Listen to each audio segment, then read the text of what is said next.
नमस्ते दोस्तों, आपने एग्जाम में साझेदारी यानी कि पार्टनरशिप के सवाल जरूर देखे होंगे। अगर आपको कोई भी समस्या है पार्टनरशिप चैप्टर में तो इस वीडियो को पूरा देख लेना, सब कुछ क्लियर हो जाएगा। स्टार्ट करते हैं। पहला सवाल, तीन साझेदारों ए बी सी ने मिलकर एक व्यापार में 26,000 रुपए, 34,000 रुपए तथा 10,000 रुपए लगाए। वर्ष के अंत में प्राप्त 3500 के लाभ में से बी का भाग कितना है? देखिएगा, तीन व्यक्ति हैं, ए, बी और सी। ए ने कितना लगाया? 26,000 लगाया, ठीक है। बी ने लगाया 34,000 और सी ने लगाया 10,000, ठीक है। इतना समझ में आया। अब देखिए, सबसे पहले 3 जीरो से 3 जीरो ये अनुपात में कट जाएंगे, ठीक है। ये अनुपात में कट जाएंगे। इधर 26 है, 2 से 26 को कटा दो तो 13 बार में कटेगा। 2 से 34 को कटा दो 17 बार में। 2 से 10 को कटा दो 5 बार में कटेगा। क्लियर? ये इनका अनुपात निकल के आ गया। कटने के बाद आपके पास में जो अंत में लाभ प्राप्त हुआ है वो 3500 है। 3500 रुपए का लाभ प्राप्त हुआ है अंत में। तो पूछा है इसमें बी का भाग कितना है? बी का भाग तो ये आपके पास योग ही तो है तीनों के लाभ का, प्राप्त लाभ का योग है ये तीनों के लाभ का, अंत में जो प्राप्त हुआ 3500। तो इनका भी योग कर लो। 13 और 17 30 और 5 35। हमने इस लाभ के योग में अनुपात के योग से डिवाइड कर देंगे। 35 एकम 35 और 2 जीरो 100 बार में कट गया। बोला है बी का हिस्सा कितना है, बी का भाग। तो बी का अनुपात कितना है? 17। 100 का मल्टीप्लाई 17 से कर दो तो ये हो जाएगा 1700। बी का जो भाग है वो 1700 है। बी को कितना प्रॉफिट हुआ है? 1700 रुपए का। इस 3500 में से बी को 1700 प्रॉफिट हुआ है। भाई, जिस व्यक्ति ने जितना पैसा लगाया है उसी के हिसाब से प्रॉफिट मिलेगा। बी ने 3400 रुपए लगाए हैं, 34,000 सबसे ज्यादा। ए ने कम लगाए 26,000 तो इसको कम प्रॉफिट मिलेगा। सी ने 10,000 लगाए तो इसको तो और कम प्रॉफिट मिलेगा। जो ज्यादा पैसा लगाएगा उसको ज्यादा प्रॉफिट होगा। प्रश्न सभी को समझ में आ गया ना? अब देखते हैं आगे।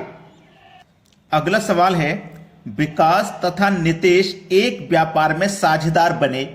विकास ने 5,000 रुपए 5 माह के लिए लगाए तथा नितेश ने 6,000 रुपए 6 माह के लिए लगाए। वर्ष के अंत में 610 रुपए के लाभ में से नितेश को क्या मिलेगा? देखो, एक व्यक्ति है विकास, दूसरा है नितेश। विकास ने लगाए हैं 5,000 रुपए 5 महीनों के लिए, ठीक है। नितेश ने लगाए हैं 6,000 रुपए 6 महीनों के लिए, ठीक है। यहां तक। अब देखो, 3 जीरो से 3 जीरो कट जाएगा। 5 मल्टीप्लाई 5 25, 6 मल्टीप्लाई 6 36, ठीक है। इनका जो योग है ना लाभ का अंत में वो 610 रुपया है। जब योग है तो अनुपात का भी योग कर लो। 61 और 25 को जोड़ेंगे, 36 और 25 को जोड़ेंगे तो 61 आएगा। 61 से 61 एक बार में कट गया, एक ही जीरो आ गया 10। बोला है नितेश को मिलेगा। नितेश का अनुपात कितना है? 36। तो 10 का गुना 36 से कर दो, कितना हो जाएगा? 360। तो नितेश को कितना मिलेगा भाई? नितेश को मिलेगा 360। ये आपके सवाल का है बिल्कुल सही जवाब। अब मत बोलना कि सर हमको पार्टनरशिप आपने नहीं सिखाया। आज पार्टनरशिप सीख के ही जाना, पूरा वीडियो देख के जाना। अगर अभी छोड़ दोगे वीडियो को यहीं पे तो नहीं सीख पाओगे पूरा। किस किस टाइप का सवाल आता नहीं सीख पाओगे, इसलिए पूरा सीख के जाइए। अब देखते हैं आगे। अगला सवाल है, 4 ग्वालों ने मिलकर एक चारा गृह किराए पर लिया। इसमें ए ने अपनी 18 गाय 4 महीने चराई, बी ने 25 गाय 2 महीने चराई, सी ने 28 गाय 5 महीने चराई तथा डी ने 21 गाय 3 महीने चराई। यदि कुल किराए में से ए का भाग 360 रुपए हो तो चारा गृह का कुल किराया कितना है? बड़ा ही अच्छा सवाल है। ए, बी, सी, डी, 4 ग्वाले हैं ना, तो हमने 4 ग्वालों को ए बी सी डी नाम दे दिया, ठीक है। ए ने 18 गाय 4 महीने चराई, 18 चौक 72। प्यार से समझना, ध्यान लगा के समझना, जल्दबाजी कुछ नहीं है। बी ने 25 गाय 2 महीने चराई, 25 दूनी 50। सी ने 28 गाय 5 महीने चराई, 28 पंजे 140। डी ने 21 गाय 3 महीने चराई तो 21 दिया 63, ठीक है। अब आपसे क्या कहा है, ध्यान देना, ए का जो भाग है ना वो 360 रुपया है। ए का भाग अनुपात में कितना, 72, रियल में 360। 72 अनुपात की वैल्यू 360 है, तो एक अनुपात की कितनी हो जाएगी भाई, एक अनुपात की कितनी हो जाएगी, 72 से कट जाएगा 360 5 बार में। इसका मतलब एक अनुपात की वैल्यू 5 है। जब एक अनुपात की वैल्यू 5 है तो आपको इन सभी अनुपातों का मान बता देना है। चलिए 72, 50, 140 और 63 को जोड़ेंगे। 3 0 3 0 3 2 5 जोड़ रहा हूं मैं सभी को, 5 आ गया। 6 4 10 5 15 7 22, हासिल का 2 1 और हासिल का 2 3, ये हो गया 325। एक अनुपात की वैल्यू 5 है तो सभी अनुपातों का मान कितना, 325। एक की वैल्यू 5 तो 325 का मान कितना, 5 से मल्टीप्लाई कर दो। 5 5 25, हासिल लगे 2, 5 दूनी 10, हासिल का 2 12, हासिल का फिर से 1, 3 5 दिया 15, हासिल का 1 16। तो ये निकल के आ गया 1625, जो कि हमारे सी ऑप्शन में। हमें चारा गृह का कुल किराया बताना था ना, कितना है, तो कुल किराया है 1625, जिसमें से ए के हिस्से में कितना है भाई, 360 था, ए का भाग 360 था। बी का भी बता दोगे, सी का भी बता दोगे, डी का बता दोगे। क्यों बता दोगे, क्योंकि आपके पास टोटल निकल के आ चुका है, इसीलिए आप सभी का बता दोगे। एक अनुपात की वैल्यू 5 तो 5 अनुपात की वैल्यू 25 और ए के 0। बी का कितना है भाग, 250 रुपए। सी का कितना है भैया, 5 का गुना 140 में कर दो, 14 पंजे 70 और ए के 0 700 है भाई सी का। 63 का गुना 5 से कर दो, 5 दिया 15, हासिल लगा 1, 5 छिक्के 30 और हासिल का 1 31। हमने देखो सभी का बता दिया। डी को कितना किराया देना है, सी को कितना देना है, बी को कितना देना है, ए को कितना देना है, सभी का बता सकते हो आप। तो कोई भी सवाल कठिन नहीं होता, बस आपको ध्यान लगा के एक बार सीखना है, एक बार ध्यान लगा के सीखना है, फिर वो सवाल आपसे कभी भी पूछ लिया जाए आप करके दिखा दोगे। ये सवाल कितना कठिन था, आसानी से समझ में आ गया होगा। अब देखते हैं आगे। अगला सवाल है, ए बी सी ने मिलकर एक व्यापार आरंभ किया। प्रारंभ में ए ने कुछ पूंजी लगाई, 6 माह बाद बी ने इससे दोगुनी पूंजी लगाई, 8 महीने बाद सी ने ए से 3 गुनी पूंजी लगाई। वर्ष के अंत में 27,000 के कुल लाभ में से सी का भाग कितना है। बड़ा अच्छा सवाल है ये, देखना 3 व्यक्ति हैं, ए बी और सी। ए ने कुछ पूंजी लगाई, ए ने जो कुछ पूंजी लगाई है कितने दिन के लिए लगाएगा, 12 महीने यानी कि 1 साल के लिए लगाएगा। ठीक है, ए ने कुछ पूंजी लगाई, उसके 6 महीने बाद बी ने दुगनी पूंजी लगाई। दुगनी पूंजी, दुगनी का मतलब इसने एक्स लगाई है तो इसने दोगुनी यानी कि 2x लगाई होगी।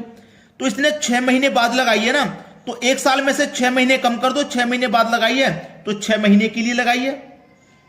ठीक है, अब सी ने 3 गुनी पूंजी लगाई है, इसने 2 गुनी लगाई है, इसने 3 गुनी यानी कि 3x लगाई है। कब लगाई है इसने, 8 महीने के बाद। तो 1 साल में से 8 महीने कम कर दो, मतलब कुल पूंजी इसने 4 महीने के लिए ही लगाई है।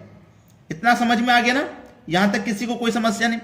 अनुपात में जैसे 0 से 0 कट जाते हैं ना, वैसे ही आप x से x यहां कटा सकते हो। तो यहां 12 आ जाएगा, 6 दूनी 12 आ जाएगा, 4 तिया 12 आ जाएगा, सब कट के अनुपात 1 1 आ जाएगा कि नहीं आ जाएगा। सबका अनुपात कटने के बाद 1 1 आ गया। अब देखो अंत में कितना प्रॉफिट था, 27,000 का प्रॉफिट था। ये योग ही तो है, तो अनुपात का योग कर लो, 1 2 3, अनुपात का योग 3 है।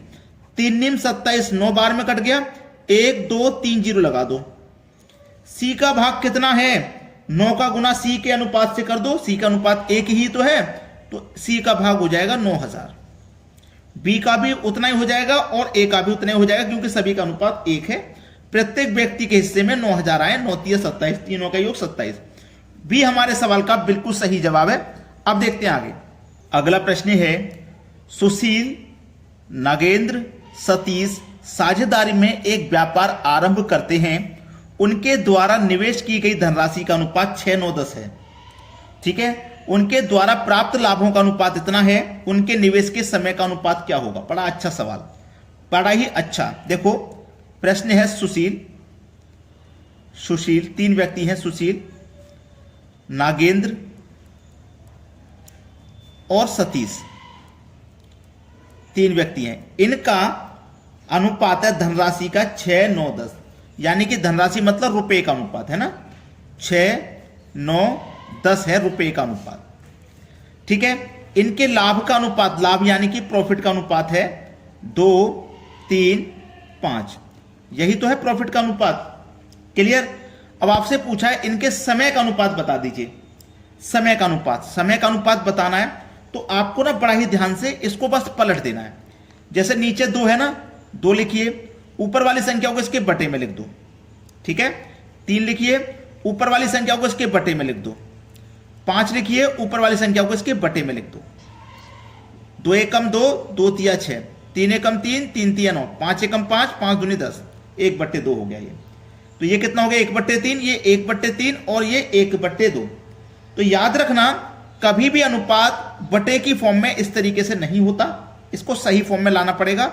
तो सही फॉर्म में लाने का तरीका है, जो नीचे वाली संख्या ना इनका एलसीएम ले लो। 3, 3, 2 का एलसीएम हो जाएगा 6। 3 से 6 कटा 2 बार में, 2 एकम 2।